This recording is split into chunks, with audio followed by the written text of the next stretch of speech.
어제는 창세기 3장 함께 살펴보았는데 오늘은 창세기 4장 말씀을 통해서 교사의 역할과 본분에 대해서 함께 살펴보고자 합니다.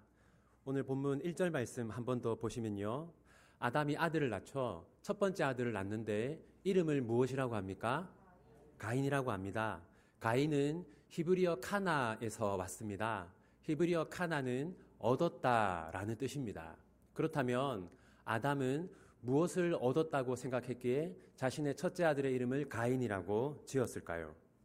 아담은 여자의 후손을 얻었다고 생각했습니다. 우리 어제 보았던 창세기 3장 15절 말씀 우리 한 번 더 함께 보겠습니다. 같이 읽겠습니다. 내가 너로 여자와 원수가 되게 하고 내 후손도 여자의 후손과 원수가 되게 하리니 여자의 후손은 내 머리를 상하게 할 것이요 너는 그의 발꿈치를 상하게 할 것이니라 하시고, 여기 보시면 하나님은 아담에게 여자의 후손을 약속하셨습니다. 그리고 여자의 후손은 구원자를 의미하죠. 우리는 이 구원자가 누구임을 알고 있습니까? 예수님이라는 걸 알고 있지만 이때 아담은 하나님의 구원 계획에 대해서 다 알지 못했습니다. 단지 아담은 여자를 통해서 구원자가 올 것이다 정도만 알고 있었죠. 따라서 아담은 자신의 아내, 즉 여자인 하와를 통해서 가인이 태어났을 때 그 가인이 여자의 후손, 즉 자신의 구원자라고 생각했던 겁니다. 그래서 자신의 첫째 아들의 이름을 구원자를 얻었다라는 뜻으로 가인이라고 지었던 것이죠. 그렇다면 아담은 둘째 아들의 이름은 무엇이라고 지었습니까? 오늘 본문 2절을 한번 보시면요. 아담은 둘째 아들의 이름은 아벨이라고 짓습니다. 이 아벨이라는 이름은 히브리어 헤벨에서 왔는데요. 그 뜻은 허무하다라는 뜻입니다. 유명한 전도서 말씀, 전도서 1장 2절 우리 함께 읽겠습니다. 전도자가 이르되 헛되고 헛되며 헛되고 헛되니 모든 것이 헛되도다. 여기서 헛되다라고 사용된 단어가 바로 히브리어 헤벨입니다. 왜 아담은 둘째 아들의 이름을 허무라고 지었을까요? 아담은 첫째 아들이 누구라고 생각했습니까? 구원자라고 생각했어요. 하지만 아담이 가인을 키우면서 지켜본 결과 무엇을 알게 되었겠습니까? 가인은 구원자가 아니구나라는 것을 알게 되었습니다. 그리고 아담은 가인을 통해서 더 중요한 사실 한 가지를 알게 되었는데 그것은 바로 이제 인류에게 원죄가 들어왔다라는 것을 알게 된 것입니다. 성경을 보면 하나님이 아담을 누구의 형상으로 지었다고 말합니까? 하나님의 형상으로 지었다고 말하죠. 그런데 아담이 가인을 낳았을 때 그 가인은 더 이상 하나님의 형상이 아니라 죄인의 본질을 가진, 원죄를 가진 한 인간으로서 태어났습니다. 그래서 아담은 죄인으로 태어나 죄인으로 살아가는 인류의 삶이라는 것이 얼마나 허무한가 하는 것을 알게 되었던 것이죠. 그래서 아담은 둘째 아들의 이름은 사람에게는 소망이 없다라는 뜻으로 허무라고 아벨이라고 지었던 겁니다. 이제 시간이 지나 가인과 아벨은 어엿한 성인이 됩니다. 그리고 성경은 이 두 사람이 예배하는 장면을 우리에게 보여주고 있습니다. 창세기 4장 3절과 4절 2절 말씀을 우리 함께 읽겠습니다. 세월이 지난 후에 가인은 땅의 소산으로 제물을 삼아 여호와께 드렸고 아벨은 자기도 양의 첫 새끼와 그 기름으로 드렸더니 여호와께서 아벨과 그의 제물은 받으셨으나. 아멘. 여러분, 우리가 이 말씀에서 주목해야 하는 것은 하나님이 사람을 평가하는 기준이 무엇인가 하는 겁니다. 여러분, 세상 사람들은 무엇을 기준으로 사람을 평가합니까? 재산이나 학력이나 외모 이런 것으로 사람을 평가하죠. 그런데 지금 하나님은 무엇을 기준으로 가인과 아벨을 평가하고 있습니까? 예배를 기준으로 가인과 아벨이 하나님께 어떤 예배를 드리고 있는가 하는 것으로 가인과 아벨을 평가하고 있습니다. 그렇다면 여러분, 가인은 어떤 식으로 하나님을 예배하는 사람입니까? 3절을 한 번 더 보시면요. 지금 가인은 하나님께 무엇을 드리고 있습니까?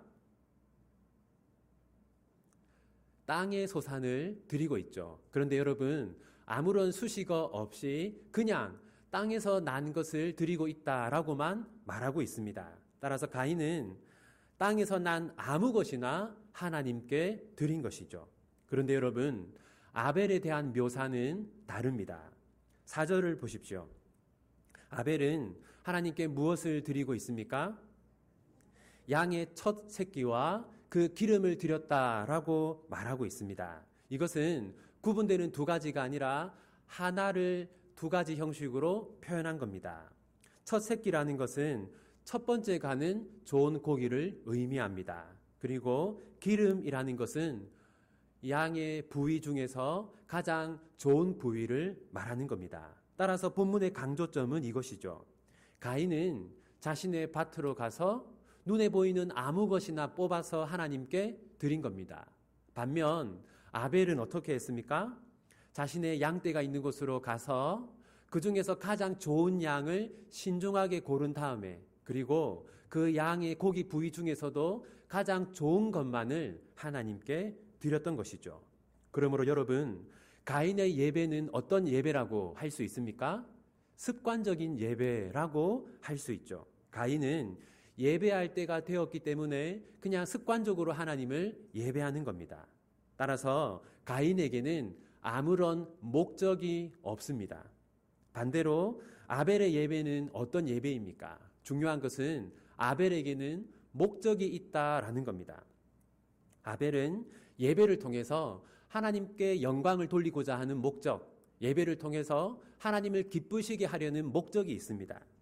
아벨은 하나님께 제사를 드리기 위해서 자신의 양떼가 있는 곳으로 갔습니다. 거기에 아마 수백 마리의 양들이 있었겠죠. 그때 아벨은 그 양들을 보면서 어떤 생각을 했겠습니까? 저 중에서 어떤 양을 드려야 하나님이 기뻐하실까?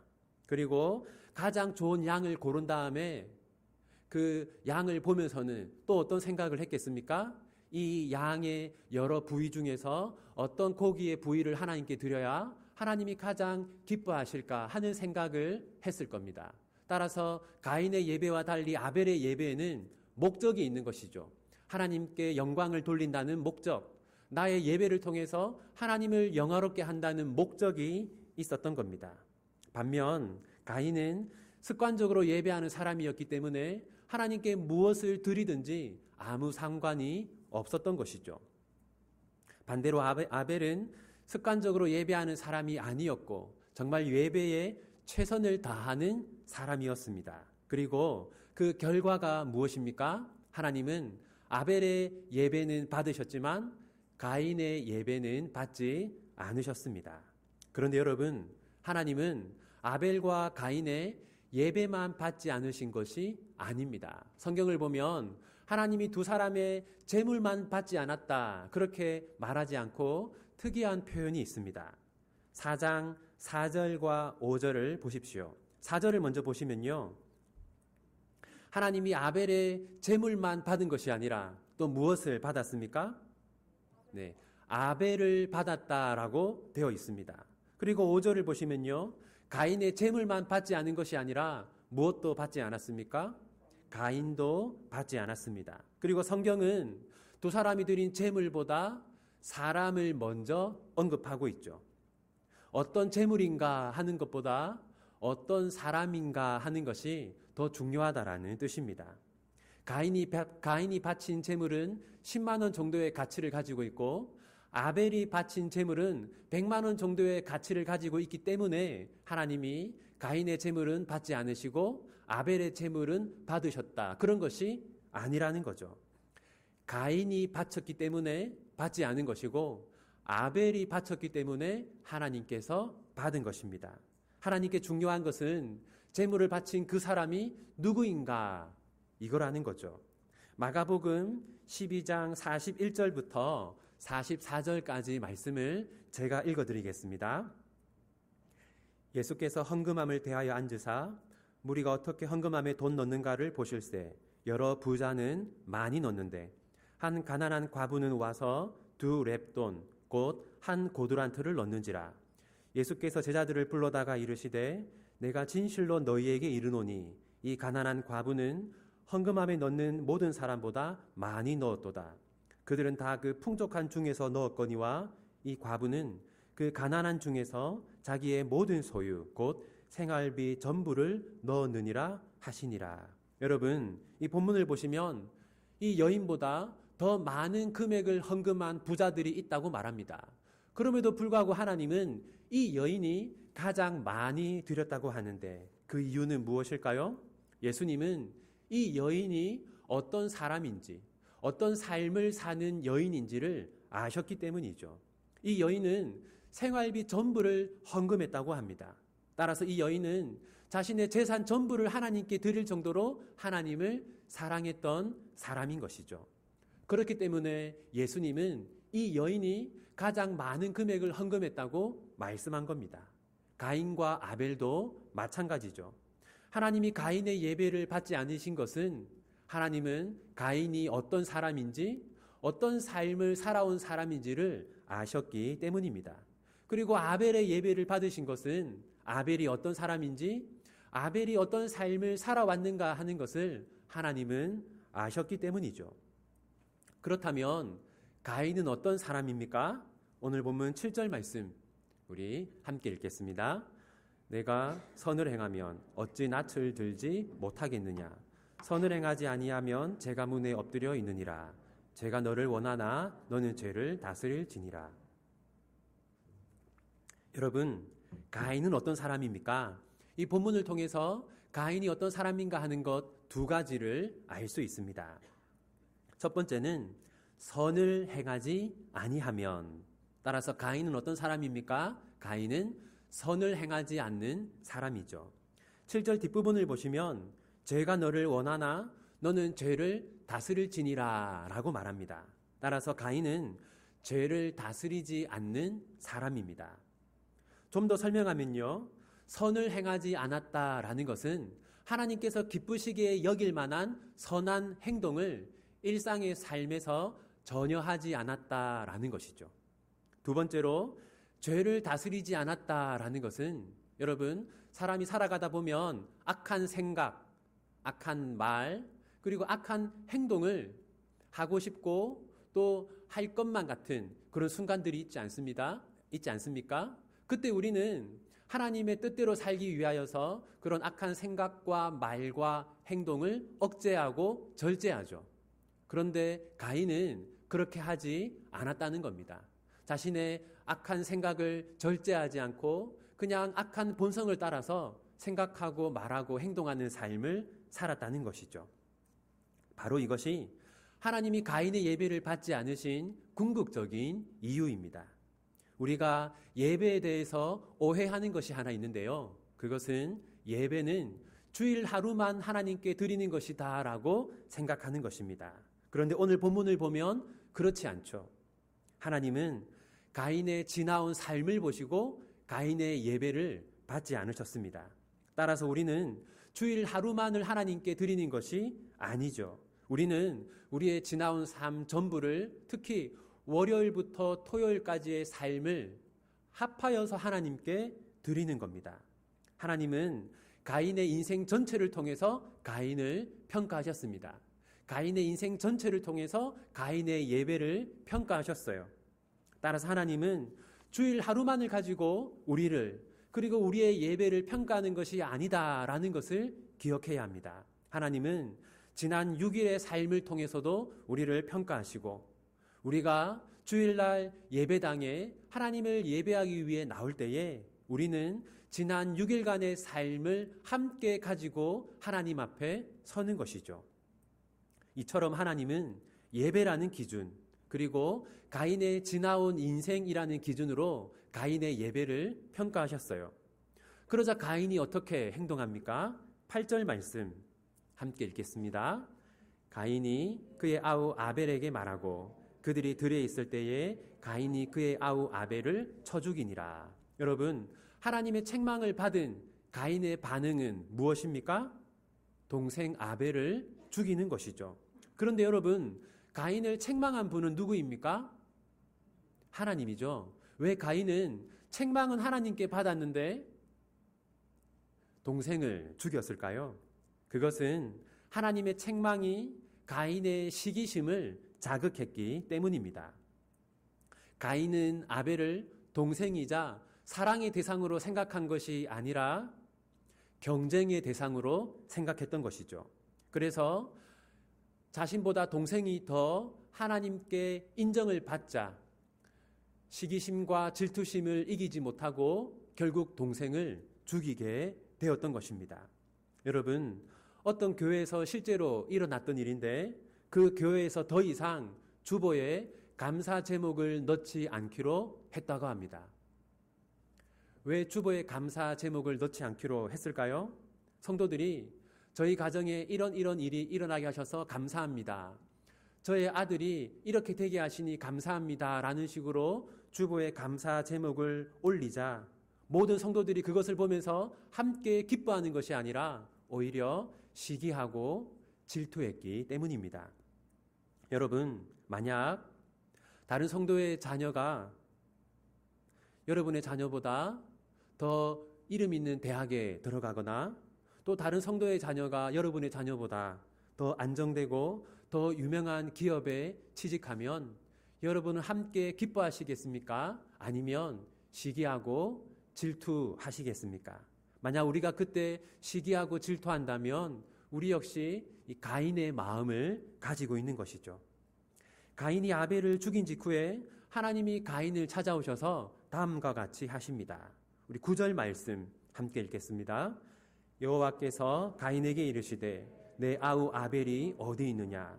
그가 이르되 내가 알지 못하나이다. 내가 내 아우를 지키는 자니까. 하나님이 가인에게 무엇을 하십니까? 질문을 하시죠. 우리가 어제 보았던 본문에서도 아담과 하와가 죄를 짓자 하나님이 찾아오셔서 가장 먼저 무엇을 하셨습니까? 질문을 하셨습니다. 하나님은 다 알고 있는데도 질문을 하시죠. 오늘 본문도 마찬가지입니다. 하나님이 아벨이 이미 죽었다는 것을 모르고서 질문하시겠습니까? 다 아시는데 질문하는 것이죠. 그렇다면 왜 하나님이 가인에게 질문하십니까? 가인이 스스로 자신의 입으로 가인이 먼저 자신의 죄를 자백하기를 원하시기 때문이죠.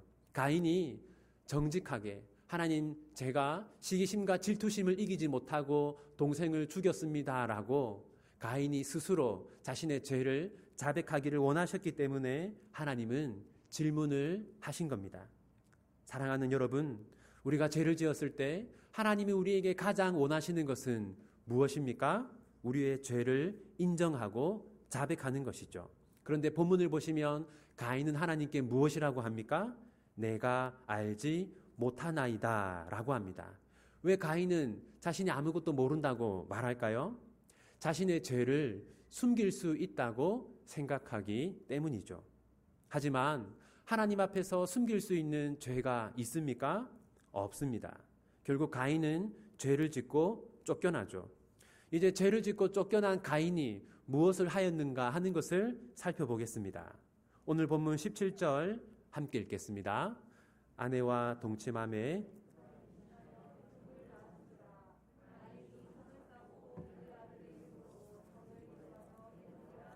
아멘. 여러분, 가인이 하나님의 징벌을 받은 후에 가인이 자신의 가족으로부터 추방당한 후에 수많은 일들을 하지 않았겠습니까? 오랜 세월 동안 수많은 일들을 했을 것인데 성경은 가인의 삶을 이 한 문장으로 요약하고 있습니다. 이 17절 말씀을 보면요, 가인이 가족으로부터 추방당한 후에 크게 두 가지 일을 했음을 알 수 있습니다. 첫 번째는 가인은 성을 쌓았고요, 두 번째로는 그 성의 이름을 에녹이라고 지었습니다. 가인이 가족으로부터 추방당한 후에 수많은 일을 했을 것이 분명하지만 성경은 이 두 가지만을 우리에게 알려주고 있어요. 그 이유는 이 두 가지가 가인이 어떤 사람인가 하는 것을 우리에게 잘 보여주기 때문이죠. 먼저 가인이 성을 쌓은 것에 대해서 살펴보겠습니다. 왜 가인은 성을 쌓았을까요? 여기서 성이라고 번역된 히브리어는 이르라고 합니다. 이르는 높은 성벽으로 둘러싸인 도시를 말하는 것입니다. 일반적으로 구약 성경에서 평범한 도시는 히브리어로 하체르라고 합니다. 그리고 그런 일반적이고 평범한 도시가 아니라 높은 성벽으로 둘러싸여 있을 때는 그 도시를 이르라고 해요. 가인은 평범한 도시에서 살지 않았고 높은 성벽으로 둘러싸인 도시에서 살았던 것이죠. 여러분, 왜 가인은 높은 성벽을 쌓고 그 안에서 살았을까요? 그것은 가인이 두려웠기 때문입니다. 가인은 무엇이 두려웠을까요? 누군가가 아벨의 복수를 하기 위해서 자신을 죽일지도 모른다는 그 사실이 두려웠고, 그렇기 때문에 높은 성벽을 쌓고 그 안에서 살았던 겁니다. 그런데 여러분, 가인은 복수를 두려워할 필요가 없었습니다. 왜냐하면 가인에게는 하나님의 약속이 있었기 때문이죠. 4장 15절 말씀 우리 함께 읽겠습니다. 여호와께서 그에게 이르시되 그렇지 아니하다. 가인을 죽이는 자는 벌을 7배나 받으리라 하시고 가인에게 표를 주사 그를 만나는 모든 사람에게서 죽임을 면하게 하시니라. 아멘. 여러분, 하나님께서는 가인에게 내가 너의 생명을 지켜주겠다라고 약속하셨습니다. 아벨의 원수를 갚으려고 하는 자들에게서 내가 너의 생명을 안전하게 지켜주겠다고 약속하셨어요. 따라서 가인이 높은 성벽을 쌓고 그 안에서 살았던 이유는 무엇입니까? 하나님의 약속을 믿지 않았기 때문에 그렇게 했던 것이죠. 가인의 두려움은 어디에서 온 것입니까? 하나님의 약속과 하나님의 보호를 믿지 않는 데서 가인의 두려움이 왔던 것이죠. 사랑하는 성도 여러분, 우리도 마찬가지입니다. 우리의 두려움도 하나님의 약속을 믿지 않는 데서 올 때가 많습니다. 우리 함께 마태복음 6장 31절과 32절 우리 함께 읽도록 하겠습니다. 그러므로 염려하여 이르기를 무엇을 먹을까 무엇을 마실까 무엇을 입을까 하지 말라. 이는 다 이방인들이 구하는 것이라. 너희 하늘 아버지께서 이 모든 것이 너희에게 있어야 할 줄을 아시느니라. 하나님은 가인에게 내가 너의 생명을 지키고 보호해 줄 것이니 두려워하지 말라라고 말씀하셨습니다. 하나님이 가인에게 약속하신 것과 마찬가지로 하나님은 우리에게도 약속하셨습니다. 먹을 것과 마실 것과 입을 것. 다시 말해서 우리가 살아가는데 꼭 필요한 것은 하나님이 공급해 주신다고 약속하셨습니다. 여러분, 세상 사람들은 무엇을 보면서 자신의 삶이 안전하다고 생각합니까? 자신의 통장을 보면서 자신의 삶이 안전하다라고 생각합니다. 통장에 돈이 많이 있으면 어떻게 생각하겠습니까? 나의 삶은 안전하구나. 근데 통장에 돈이 없으면 어떻게 생각하겠어요?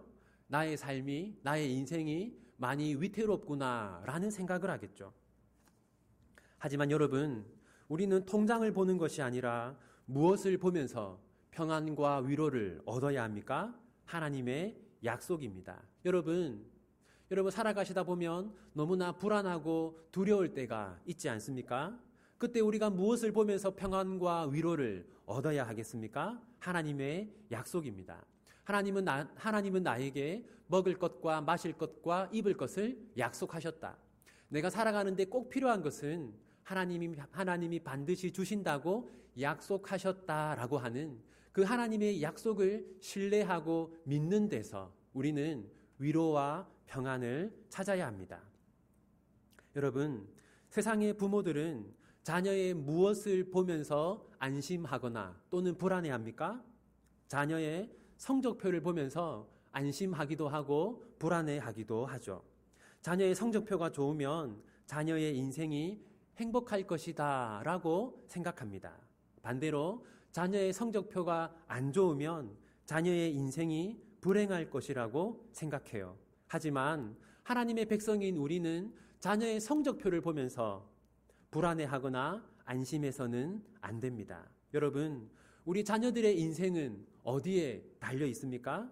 우리의 인생이 하나님의 은혜에 달려 있는 것과 마찬가지로 우리 자녀들의 인생도 하나님의 은혜에 달려 있다는 것을 믿어야 합니다. 하나님은 우리에게 먹을 것과 마실 것과 입을 것을 주신다고 약속하셨습니다.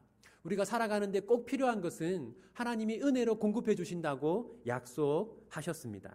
여러분, 가난하기 때문에, 점수가 낮기 때문에 우리 자녀들의 인생이 불행하거나 비참할 것이다 라고 생각하는 것은 높은 성벽을 쌓고 그 안에서 안정을 얻으려고 했던 가인과 똑같은 마음인 것이죠. 우리는 그런 것들을 보면서 안심할 것이 아니라 하나님의 약속이 우리 자녀들의 인생에서 이루어질 것을 소망하고 기대하면서 평안과 위로를 얻어야 합니다. 하나님의 백성은 자신의 능력으로 사는 사람이 아니라 하나님의 은혜로 사는 사람이기 때문이죠. 다음으로 가인이 성의 이름을 지은 것을 살펴봅시다. 가인이 성을 쌓은 다음에 그 성의 이름을 무엇이라고 합니까? 에녹이라고 했습니다. 이처럼 가인이 높은 성을 쌓은 또 다른 이유는 이름을 남기기 위해서였습니다. 이것은 역사 속에서 흔하게 일어났던 일인데요. 성경에 자주 등장하는 빌립보라고 하는 도시가 있죠. 빌립보는 필립의 도시라는 뜻입니다. 필립이라는 왕이 자신의 이름을 남기기 위해서 빌립보라고 하는 도시를 지었습니다. 데살로니가라고 하는 도시가 있는데요. 데살로니가는 마케도니아 여왕의 이름입니다. 마케도니아의 왕 카산드로스가 자신의 아내의 이름을 남기기 위해서 지은 도시가 바로 데살로니가입니다. 이처럼 이름을 남기려고 하는 것은 인간의 본성입니다. 누구나 여건만 되고 능력만 되면 자신의 이름을 남기려고 하죠. 하지만 우리가 남겨야 하는 이름은 하나밖에 없습니다.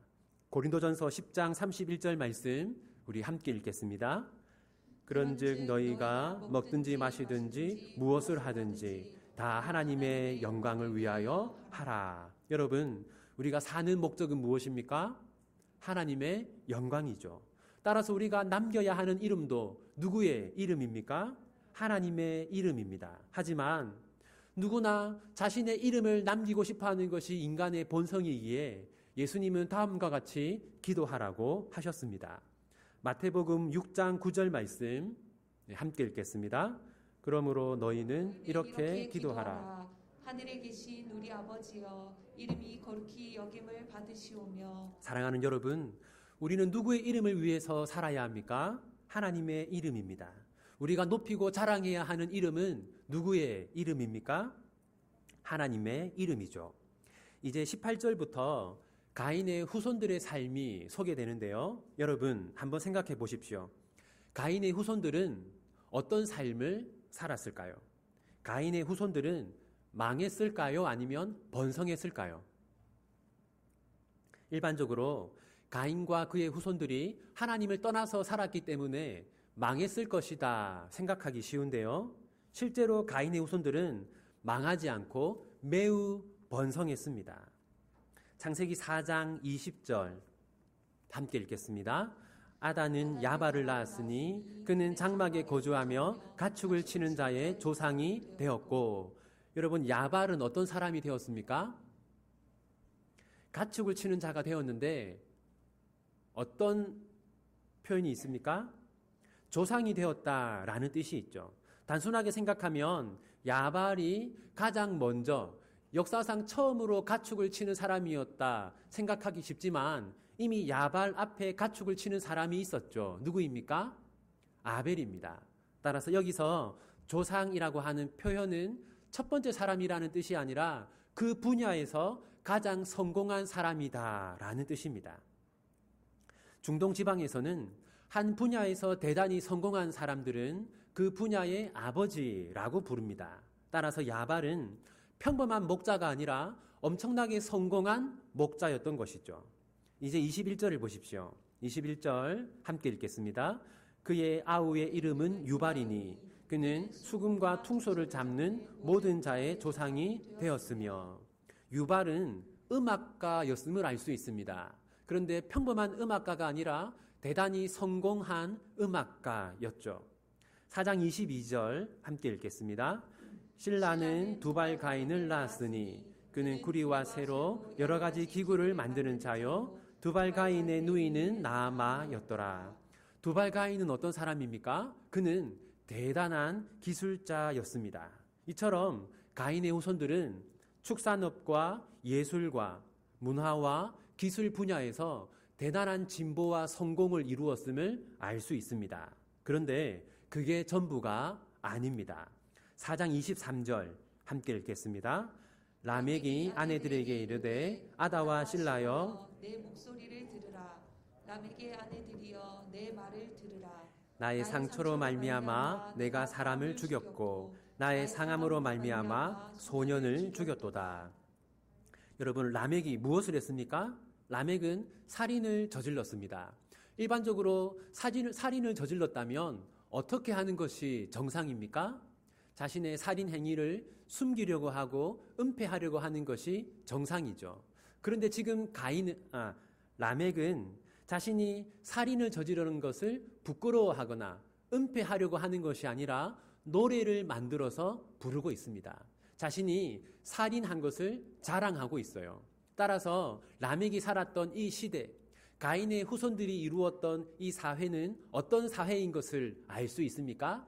약한 자들을 보호하고 억압하는 것이 자랑이 되는 세상이 아니라 오히려 그들을 억압하고 착취하고 살인하는 것이 오히려 자랑거리가 되는 매우 타락한 세상이었음을 알 수 있죠.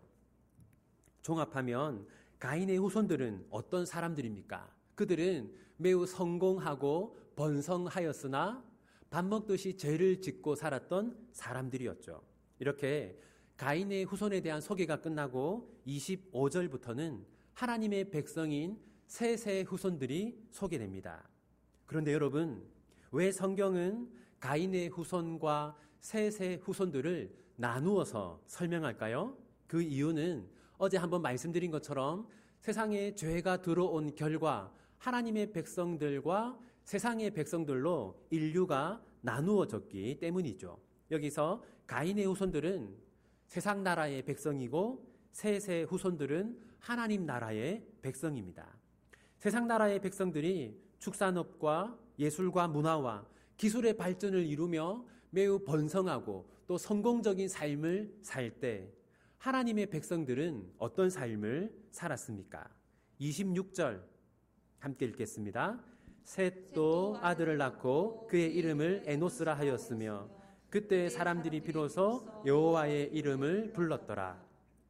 여러분, 이 앞에서 가인의 후손들에 대한 소개는 매우 자세하고 구체적으로 하지 않았습니까? 그런데 하나님의 백성인 셋의 후손에 대해서는 설명이 한 가지밖에 없습니다. 그게 무엇입니까? 하나님의 이름을 불렀다라는 것이죠. 일반적으로 구약 성경에서 하나님의 이름을 부르는 행위는 하나님을 예배하는 것을 말합니다. 따라서 여러분, 가인의 후손들이 이 세상에서 성공하는 것만을 관심을 가지고 살아갈 때 하나님의 백성인 셋의 후손들은 무엇에 관심을 가지고 있었습니까? 하나님을 예배하는 것에 관심을 가지고 있었습니다. 따라서 하나님의 말씀인 성경이 하나님의 백성들과 세상의 백성들을 구분해서 우리에게 보여주면서 세상 나라의 백성들은 성공을 추구할 때 하나님의 백성들은 하나님을 예배하는 일에 집중했다라고 우리에게 말하는 것은 우리에게 어떤 사실을 전달하려고 하는 것이겠습니까? 하나님이 자기 백성들에게 기대하는 것은 이 땅에서 성공하는 것이 아니라 이 세상에서 구별되어 참된 예배자로 살아가는 것임을 우리에게 알려주는 것입니다. 하나님이 우리에게 정말 1차적으로 근본적으로 원하시는 것은 하나님을 예배하지 않는 이 세상에서 참된 예배자로 살아가는 것임을 우리에게 말하는 것이죠. 이제 창세기 4장이 우리에게 주는 교훈들을 살펴보도록 하겠습니다. 첫 번째는 교사인 우리는 다음 세대를 예배자로 양육해야 합니다. 여러분, 하나님은 무엇을 기준으로 가인과 아벨을 평가하셨습니까? 예배를 기준으로 평가하셨습니다. 학력이나 재산이나 지위와 같은 것으로 평가한 것이 아니라 두 사람이 하나님께 어떤 예배를 드리고 있는가 하는 것으로 가인과 아벨을 평가하셨습니다. 여러분, 우리는 다음 세대가 가인이 아니라 아벨과 같은 사람이 되도록 가르쳐야 합니다. 그러기 위해서 우리는 주일학교 아이들에게 예배의 중요성을 끊임없이 강조해야 합니다. 하나님이 우리를 평가하는 기준은 이 세상에서 얼마나 성공하는 것이 아니라, 성공하느냐 하는 것이 아니라 얼마나 하나님 앞에 진실되고 참된 예배를 드리는가 하는 데에 달려있도록 가르쳐야 합니다. 우리는 아이들이 절대로 예배를 포기하지 않도록 가르쳐야 합니다. 친구 때문에, 학원 때문에, 시험 때문에 예배를 포기하는 일이 없도록 가르쳐야 합니다. 둘째, 교사인 우리는 다음 세대가 예배자가 될 뿐만 아니라 참된 예배자가 되도록 가르쳐야 합니다. 가인과 아벨은 둘 다 하나님께 예배를 드렸지만 두 사람의 예배에는 근본적인 차이가 있습니다. 가인은 밭에 있는 아무거나 뽑아서 하나님께 드렸지만 아벨은 자신이 키우고 있던 양들 가운데 가장 좋은 양을 선별해서 하나님께 드렸습니다. 가인은 그저 때가 되었기 때문에 하나님을 예배하는 습관적인 예배자였지만 아벨은 예배를 통해서 하나님을 영화롭게 하고 기쁘게 한다는 목표를 가지고 있었습니다. 만약 우리가 가르치고 있는 아이들이 습관적인 예배를 드리고 있다면, 아무런 목적이 없이 하나님을 예배하고 있다면 우리 아이들은 아벨의 예배가 아니라 가인의 예배를 드리고 있는 것이고, 그들이 주일날 교회에 와서 하나님을 예배한다 할지라도 하나님은 그들의 예배를 받지 않으시는 겁니다. 그러므로 우리가 가르치는 아이들이 가인의 예배가 아니라 아벨의 예배를 드릴 수 있도록 참된 예배자의 자세를 가르쳐야 합니다. 청교도들은 주일을 준비하기 위해서 토요일이면 반드시 일찍 잠자리에 들었다고 합니다. 우리도 우리 아이들을 그렇게 가르쳐야겠죠. 토요일부터 하나님 예배하는 것을 준비하도록 가르쳐야 합니다. 반드시 예배 시간을 엄수하도록 가르쳐야 합니다. 예배 때는 하나님의 말씀에 집중하도록 가르쳐야 합니다. 세 번째, 교사인 우리는 다음 세대가 주일 하루뿐만 아니라 일주일 내내 예배자로 살도록 양육해야 합니다. 여러분, 하나님은 가인의 예배만 받지 않으신 것이 아닙니다. 하나님은 가인이라고 하는 사람, 그 사람 자체를 받지 않으셨어요. 그 말은 가인의 삶이 매우 부정한 삶이었기 때문에, 그렇기 때문에 하나님은 가인의 예배 역시 받지 않으셨다는 뜻이죠. 반대로 하나님은 아벨의 예배만 받으신 것이 아니라 아벨이라고 하는 사람을 받으셨는데, 그것은 아벨의 인생 전체를 받으셨다라는 뜻입니다. 만약 우리가 가르치고 양육하는 아이들이 월요일부터 토요일까지 하나님과 아무 상관없는 삶을 살고 있다면 하나님은 그들의 예배를 부정하게 여기시고 그들의 예배를 받지 않으실 겁니다. 그러므로 우리는 아이들에게 예배는 주일 하루만이 아니라 인생 전체를 드리는 것임을 가르쳐야 합니다. 월요일부터 토요일까지 우리의 인생도, 우리의 삶도 하나님 앞에 있음을, 하나님께서 그것 역시 받으신다는 것을 가르쳐야 합니다. 네 번째는 교사인 우리는 다음 세대를 하나님의 약속을 신뢰하는 사람으로 가르쳐야 합니다. 세상 사람들은 맹목적으로 학벌과 돈과 권력에 집착합니다. 왜냐하면 학벌, 돈, 사회적인 지위가 자신의 삶을 안전하게 지켜줄 것이라고 생각하기 때문이죠. 바로 그것이 가인의 삶입니다. 가인은 자신의 힘으로 자신의 생명을 지켜야 한다고 생각했습니다. 그래서 가인은 무엇을 쌓았습니까? 높은 성벽을 쌓았습니다. 물론 열심히 공부해야 하고 성실하게 돈을 모아야 하고 우리에게 주어진 일상을 부지런히 살아야 하지만 그러한 것들이 우리의 인생을 안전하게 지켜준다고 생각해서는 안 됩니다. 또 우리가 가르치는 아이들이 그런 생각을 하고 있다면 우리는 반드시 하나님의 백성은 실력이 아니라 은혜로 사는 사람임을 가르쳐야 합니다. 아까 보았던 말씀 한 번 더 보겠습니다. 마태복음 6장 31절, 32절 말씀 제가 읽겠습니다. 그러므로 염려하여 이르기를 무엇을 먹을까, 무엇을 마실까, 무엇을 입을까 하지 말라. 이는 다 이방인들이 구하는 것이라. 너희 하늘 아버지께서 이 모든 것이 너희에게 있어야 할 줄을 아시느니라. 우리는 우리 주일학교 아이들을 이 말씀을 믿는 아이들로 가르쳐야 합니다. 우리의 인생이 우리의 점수나 학력이나 돈이나 권력이나 사회적 지위에 달려있는 것이 아니라 하나님의 은혜에 달려있음을 가르쳐야 합니다. 하나님이 우리의 하늘아버지가 되셔서 우리의 인생을 안전하게 지켜주신다는 것을 가르쳐야 합니다. 오늘날 우리가 가르치는 아이들은 공부지상주의, 성공지상주의에 빠져 있습니다. 공부만 잘하면 된다.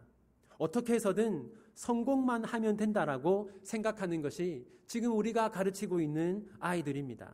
어떤 아이들은 자신이 공부를 잘한다는 생각에 교만합니다. 또 어떤 아이들은 자신이 공부를 못한다는 생각 때문에 늘 두려움에 빠져 있죠. 우리는 그 아이들에게 실력이 아니라 은혜가 더 중요하다는 것을 가르쳐야 합니다. 어떤 아이들은 자신의 부모가 부자라는 것 때문에 교만합니다. 반대로 어떤 아이들은 부모가 가난하다는 것 때문에 늘 두려움에 빠져 있죠. 그때도 우리는 하나님의 은혜가 더 중요하다는 것을 가르쳐야 합니다. 다섯 번째로 교사인 우리는 다음 세대를 하나님의 영광을 위해 사는 사람으로 양육해야 합니다. 가인은 자신의 이름을 남기기 위해서 거대한 성벽을 쌓았습니다. 그 시대의 사람들은 그 높은 성벽을 보면서 가인은 정말로 대단하다라고 생각했을지 모릅니다. 하지만 자신의 이름을 남기려고 하는 것, 사람의 이름을 남기려고 하는 것은 매우 어리석은 일입니다. 죄인으로 태어나서 평생 죄만 짓다가 결국에는 하나님의 심판을 받는 것이 인간의 일생인데 그런 인간의 이름을 남기는 것은 참으로 어리석은 일입니다. 우리가 남겨야 하는 이름은 하나밖에 없습니다.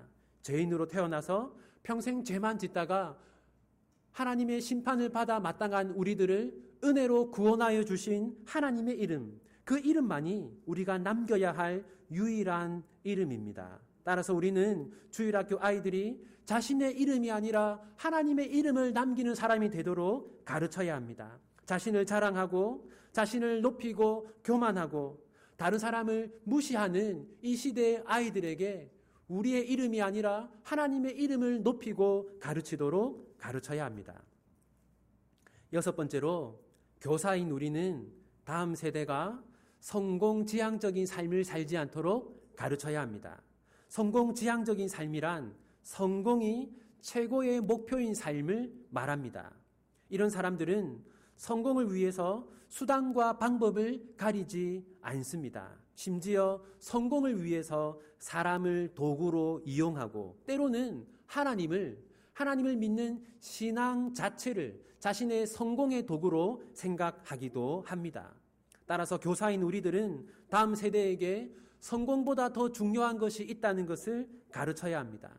나의 성공보다 하나님의 영광이 더 중요하고 나의 나라가 아니라 하나님의 나라를 세워야 한다는 것을 가르쳐야 합니다. 만약 우리가 가르치는 아이들이 내가 세상의 중심이고 나의 뜻을 이루는 것이 가장 중요하고 가장 중요한 인생의 목표가 성공이라고 생각하고 있다면 이 아이들은 하나님의 영광을 위해서 살 수 없고 참된 신자의 삶을 살 수 없습니다. 우리는 우리가 가르치는 아이들을 하나님을 위해서 손해보고 희생하고 양보할 수 있는 그런 아이들로 가르쳐야 합니다.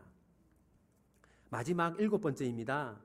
교사인 우리는 다음 세대에게 참된 성공을 가르쳐야 합니다.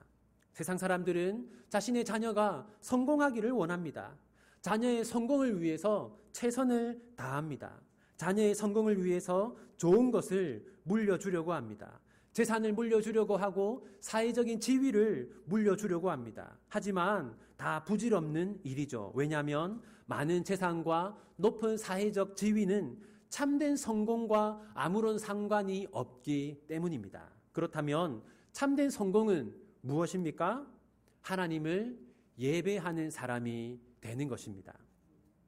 그러므로 우리는 다음 세대에게 예배를 물려주어야 합니다. 만약 여러분이 가르치는 아이들이 10년, 20년, 50년 후에도 하나님을 예배하고 있다면 여러분들은 좋은 교사가 된 것입니다. 반대로 우리가 가르친 아이들이 이 세상에서 인정받고 성공한 삶을 산다고 할지라도 그들이 10년, 20년, 50년 후에 하나님을 예배하는 자리에서 떠나 있다면 여러분들은 실패한 교사가 되는 것입니다. 그러므로 교사인 우리들은 하나님을 예배하는 모습을 아이들에게 보여주어야 합니다. 예배를 중요하게 여기는 모습을 우리 아이들과 자녀들에게 보여주어야 하는 것이죠. 이제 말씀을 맺겠습니다. 세상은 외모를 봅니다. 겉으로 드러나는 재산, 학력, 외모를 중시합니다. 하나님은 다릅니다. 하나님은 우리의 내면을 보십니다. 우리의 마음에 있는 하나님을 향한 사랑, 하나님을 향한 순종, 하나님을 향한 신뢰, 하나님을 향한 헌신을 보십니다. 하나님은 가인과 아벨이 똑같은 재물을 가지고 왔지만 어떤 마음으로 가지고 왔는가 하는 것을 우리 하나님은 보시고 아셨습니다. 가인과 가인의 후손들은 외모를 중시한 자들이었죠. 이 세상에서 드러나는 성공에 치중한 사람들이었습니다. 그래서 하나님은 그들을 인정하지 않으셨습니다. 지금도 세상은 가인처럼, 가인의 후손들처럼 살아갑니다. 하지만 우리는 아벨처럼, 그리고 셋의 후손들처럼 살아가야 합니다. 우리의 중심과 우리의 마음과 우리의 신앙을 지키며 살아가야 합니다. 언제 어디서든 우리의 마음을 보시는 하나님 앞에서 거룩하고 신실하게, 그리고 참된 예배자로 살아가는 마산노에 사는 모든 주일학교 교사들이 되시기를 소원합니다.